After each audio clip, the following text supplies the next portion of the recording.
Okay, part two here, continuing where we left off. We'll go to another example here. This one has slant asymptotes, asymptotes that are not just horizontal or vertical. And what we see here is that when the degree of the numerator is exactly one more than the degree of the denominator, then the graph is going to have a slant, or sometimes referred to as oblique, asymptote. Well, that's the condition here. We have a top polynomial of degree 2, bottom one has a degree 1. So since the top has exactly 1 degree higher than the bottom, we know that this is going to have some kind of a slant asymptote. What they tell us to do is to use long division to find the location of the asymptote. So what we're going to do is we're going to take x plus 2. Now we could do this with synthetic, but I figured long division will always work, and we haven't done this in a while, so we'll do this one with long division. 2x squared plus 3x minus 1. We have no missing exponents or coefficients there, so we're good the way it is. So x times 2x will give me 2x squared. If I multiply 2x times the x plus 2, 2x squared, and that makes plus 4x. Subtract that, so we get 3 minus 4, so negative x, and I bring down the minus 1. X into negative x is minus 1. Multiply negative 1 times that stuff out front, and we're going to subtract that. That's going to give me positive 1. So I write that as plus 1 over, because that's my remainder, x plus 2.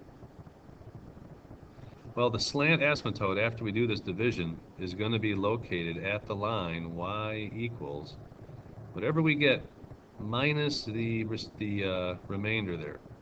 So the line y equals 2x minus 1 is going to be my slant asymptote here. So if I think about where that line is located, 2x minus 1 has a y-intercept of negative 1, has a slope of 2, up 2 over 1, up 2 over 1, and so on. Let me make sure I did that right. Up 2 over 1, yep. And so let me adjust this a little bit. Drag this down. There's 2x minus 1. Now from here we go on and we do the rest of the problem. Well, I notice that the denominator is going to be 0 at x equals negative 2. So that's another asymptote, x equals negative 2. So that would be over here. Something like that. We can plug in some values to see what we get. One thing we can plug in is we'll plug in, let's say, x equals 0. Well, that gives me, let's get rid of this here. On the numerator, that'll give me negative 1, and the denominator will give me 2. So negative a half. So when x equals 0, y is negative a half. It's right there. And we can plug in a few different other values, and one thing I'll do is I'll use the calculator here. And I'll pause this for a second. I'm going to get that work done. Okay, so here we have the function entered into y equals. I'll use the table. Be a quicker way for me to plot some points. So I see negative 1, negative 2. I also see 0, negative a half. We already have that one. Notice the error at negative 2. How about this one? Negative 3, negative 8. I'm actually writing these down so that I can plot them. And up there I'm going to run out of room. So let me go down here. Nothing very nice for us to plot. But I think it's enough for us to get the idea. And especially what happens as the x value approaches 2 from the right-hand side. Meaning from the right, as I get closer to 2, the values are going to start to go up. And I could really demonstrate that by saying, let's start at let's start at positive 1, and let's go up by 0.1. Oops, sorry.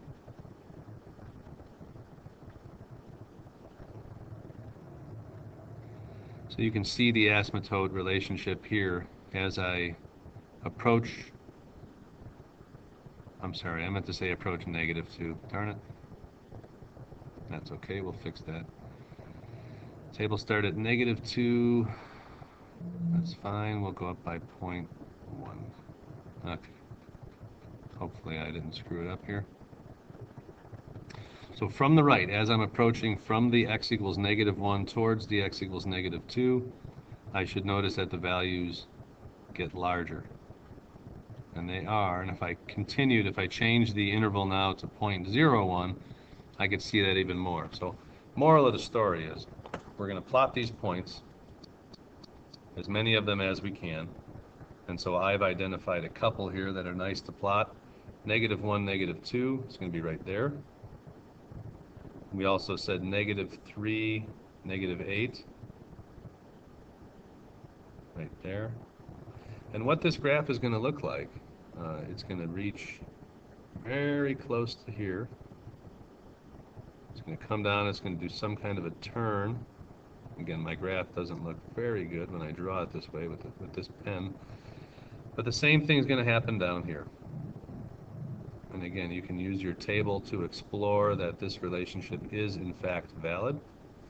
We can also view the graph in a standard zoom viewing window.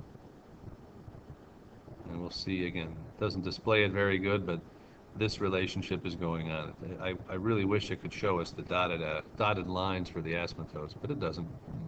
So that's what this graph looks like, and it has a slant asymptote. So remember, that's going to exist whenever the top, or the numerator, has a degree that's exactly 1 higher than the bottom. There will be a slant asymptote in there somewhere. Here's another example of this. I notice it's x squared on top, x on bottom, so I am going to have a slant asymptote here. This time, we're dividing by x plus 1. So I'll do that right away. X plus 1 gets divided into x squared minus x. So x times x gives me x squared times 1 is x. And when I subtract this,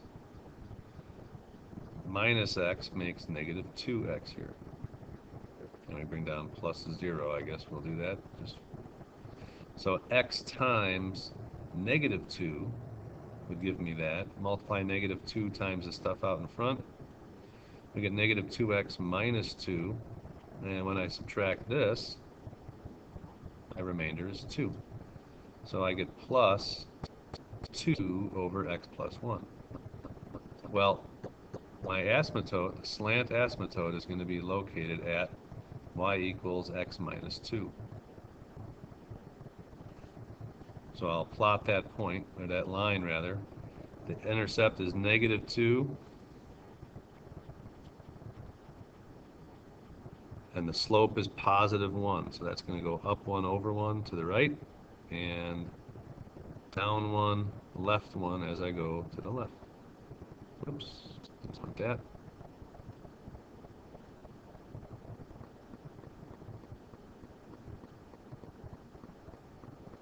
So that's the slant asymptote. Now we've got, let's check for vertical or horizontal asymptotes. Well, I notice the denominator cannot equal -1, so that's going to be a vertical asymptote at -1. Whoops. Sorry. Get that right where it belongs. Okay. Forgot I did not have this tool selected.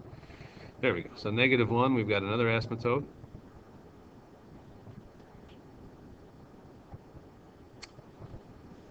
Okay, there are no horizontal asymptotes because the top has a higher degree than the bottom. So we plot a few points, and again, I encourage you to use the calculator to help speed this along.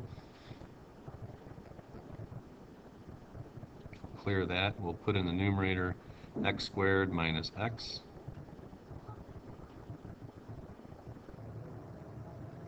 And we got that divided by quantity x plus 1. And let's look at, let's start it at 0. And we'll go up by 1 at first, see if we get any nice points to plot. Well, 0, 0. We knew that was going to be one of them because that gives us 0 over 1. So I've got 0, 0, and 1, 0 both. So So I plot those. This probably means that the graph is going to dip beneath here and curve up somewhere in there would be my vertex, I would suspect. And let's see what else we got. 3, 1.5, that would be a pretty good point to plot. Let's see if anything else down here. No, so I'll plot 3, comma 1.5. There's 3, 1.5 right there. And that will continue to get closer and closer to this, and closer to that up there. Let me take a look, though, real quick for any more points that we could possibly add here. Let's look at the negatives. -2, -6, -3, -6. Those are two good points to plot.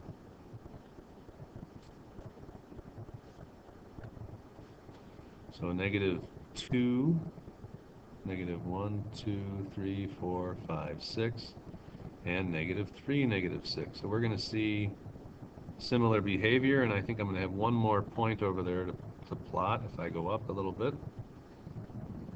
-5, -7.5, I think we could plot that one.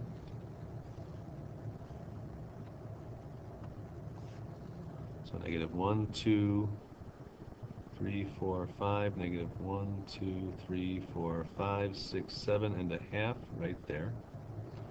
So that's enough to see the behavior of the graph. It's going to come down from very close to this asymptote. It's going to curve and do something like that, getting closer and closer and closer to those dotted lines without ever touching it.